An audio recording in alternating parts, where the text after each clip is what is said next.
Il y a une autre rentrée qui se prépare, c'est celle des étudiants. Et un système permet de parrainer ou marrainer ces étudiants étrangers qui viennent dans nos villes de la région pour les aider notamment à découvrir la ville, à découvrir l'environnement, mais aussi les tracasseries parfois ou les lourdeurs administratives. Nous allons en parler de ce système avec Nina Villemain, référente parrainage international au sein de Commu-LR. C'est la communauté universitaire étudiante du Languedoc-Roussillon.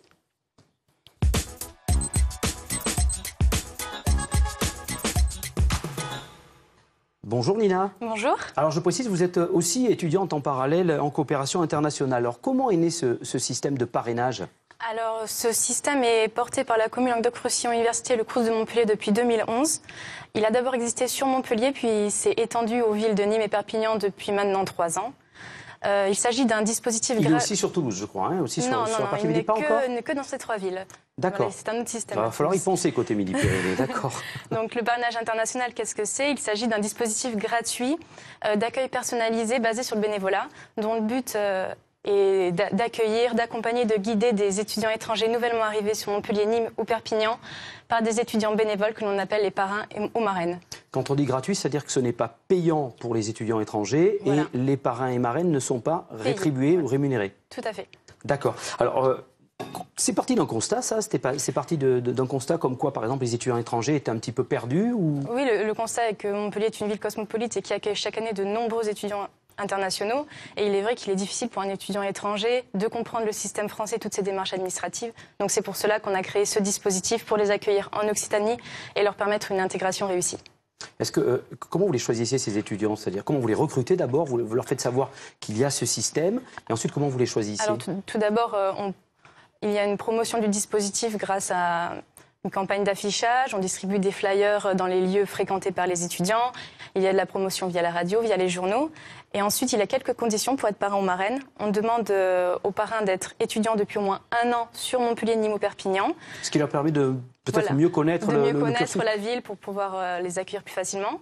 On demande aussi à ce qu'ils soient en règle dans leur papier administratif, qu'ils maîtrisent le français et qu'ils aient environ 20 heures de disponibilité entre septembre et octobre. C'est à peu près le temps qu'il faut consacrer à son filleul ou à sa filleule ? C'est une moyenne, c'est vraiment très variable. Certains ne se parlent que par mail et au final, d'autres passent tout leur temps ensemble. Alors, il y a une formation ou pas ? C'est-à-dire, vous les recrutez, mais est-ce que vous leur donnez justement des compléments d'information pour comment on remplit tel papier ? Ou alors vous considérez qu'ils l'ont fait, donc ils savent le faire ? Non, quoi qu'il arrive, je suis toujours disponible par mail, donc je réponds aux questions. Mais il n'y a pas de formation en soi, mais il y a une réunion d'information qui a lieu chaque année début septembre, où on leur donne toutes les informations pratiques qu'ils peuvent ensuite donner à leur filleule. Combien d'étudiants sont parrainés pour l'instant dans cette partie de la région ? Actuellement, cette année, nous avons 630 filleuls qui vont être parrainés grâce à 285 parrains et marraines. Alors vous dites 630, mais il y a moins de parrains et de marraines que de filleuls. Comment vous faites ? Oui, donc nous avons chaque année besoin de plus en plus de parrains et marraines. Donc nous attribuons en moyenne entre 2 et 3 filleuls par parrain. Et actuellement, j'ai 60 filleuls sur liste d'attente. Est-ce que ça veut dire que si vous aviez plus de parrains et de marraines, vous les prendriez ? Ça serait plus intéressant ? Avec grand plaisir, oui. D'accord. Tout à fait. Donc on donnera tout à l'heure l'adresse internet pour en savoir plus. Et les nationalités, les provenances des filleuls et des filleuls ? Alors cette année, nous avons de la chance parce que nous avons tous les continents représentés. Nous avons 83 pays représentés, très éloignés les uns des autres. Nous avons l'Australie, l'Afrique du Sud, Taïwan. Voilà, avec beaucoup plus pour l'instant, on le voit sur cette tablette, beaucoup plus d'étudiants européens, par exemple, que d'Australie. On le voit puisque c'est effectivement très loin pour venir. Oui. On peut déposer sa candidature pour les mois à venir ou pour l'an prochain déjà Donc pour la rentrée prochaine, les candidatures se feront dès avril 2017. D'accord. Voilà. Avec un site parrainage-international.fr pour en savoir un petit peu plus ou pour s'inscrire, parrainage-international.fr. Merci Nina. Merci à vous. Et sur ce plateau, justement, en tandem avec une marraine, Lucie, bonjour. Bonjour. Et puis une filleule, Julie, bonjour. Bonjour. Julie qui fait partie de ces 28 étudiants étrangers qui sont venus sur la région. Vous êtes danoise, hein, Julie, voilà. C'est ça? Oui, c'est Alors, ça. on l'a vu dans ce reportage. Est-ce que, par exemple, Lucie, vous avez amené Julie danser? Non, je ne l'ai pas encore amenée danser, mais ça ne saurait tarder. D'accord, il y a un petit peu de retard alors, sur le planning. Étudiantes toutes les deux? Oui. C'est ça, en quoi? Moi, je fais un truc de marketing, la communication. Et ici, je suis inscrite à la faculté d'économie. D'économie, et vous? Et moi, je suis étudiante à la fois à la faculté de droit et à la fois à Paul Valéry en AES. On va commencer par vous, Lucie. Qu'est-ce qui vous a poussé à devenir marraine? Je pense que c'est l'expérience personnelle, en fait. Le fait d'être partie 2 mois toute seule en Allemagne quand j'étais au lycée, de me retrouver là-bas un peu confrontée à des difficultés que eux connaissent maintenant, je pense que c'est ce qui m'a aidée, en fait, à me lancer.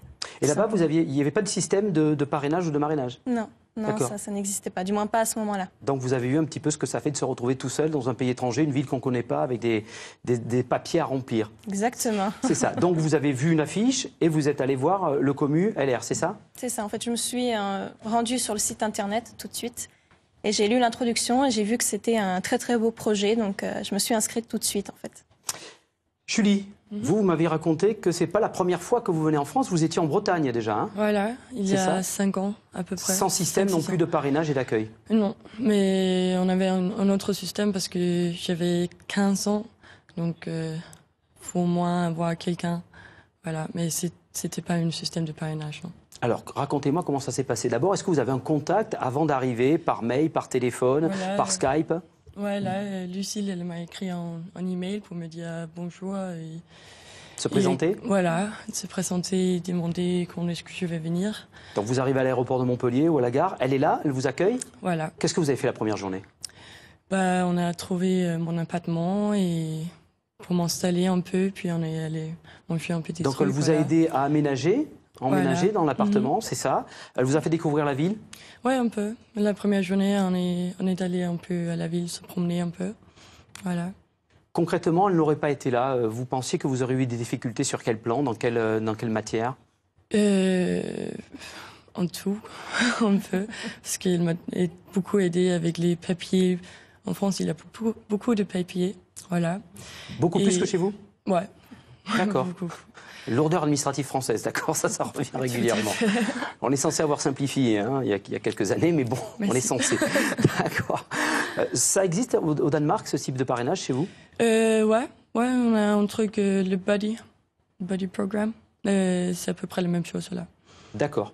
Vous, qu'est-ce que vous avez le sentiment de lui avoir apporté et dans toutes les matières, c'est-à-dire aussi bien loisirs, aussi bien découverte de la ville que le cursus universitaire? Je pense qu'on enlève en fait ce sentiment de peur, d'appréhension d'arriver dans le pays et ce sentiment de solitude une fois qu'on est arrivé dans le pays. Parce que non seulement je l'aide au niveau des papiers, au niveau de la faculté, mais aussi personnellement, c'est-à-dire qu'on devient généralement amis avec ses filleuls. En plus de ça, j'ai d'autres filleuls, donc ça fait un groupe international. Vous en avez 3? J'en ai 4. 4, d'accord. C'est pas beaucoup? C'est un petit peu beaucoup, mais là, pour le coup, c'est un choix. C'est-à-dire qu'on peut choisir d'avoir qu'un seul filleul ou d'en avoir plusieurs. Et j'ai émis, en fait, la proposition tout simplement d'en avoir plusieurs et même d'en avoir beaucoup. Nationalité des 4 filleuls? Alors, danoise, australienne, espagnole et camerounaise. Et vous ne parlez que français avec eux? Je parle aussi anglais quand ils ont des difficultés à comprendre. D'accord. C'est important de parler les langues étrangères aussi quand on est filleul? Oui, ça aide. Disons que ce n'est pas obligatoire, mais ça peut aider à la compréhension au début quand ils arrivent. Merci Lucie, merci Julie. Donc parrainage-international.fr, je le rappelle, si vous voulez devenir marraine ou parrain d'un étudiant étranger, vous le disiez tout à l'heure, ça les aide grandement dans toutes leurs démarches administratives, leur cursus universitaire, mais aussi à découvrir notre pays qui est pas si moche que ça, malgré tout ce qu'on peut entendre. Il est très bien, notre région, elle est très très belle. Merci en tout cas.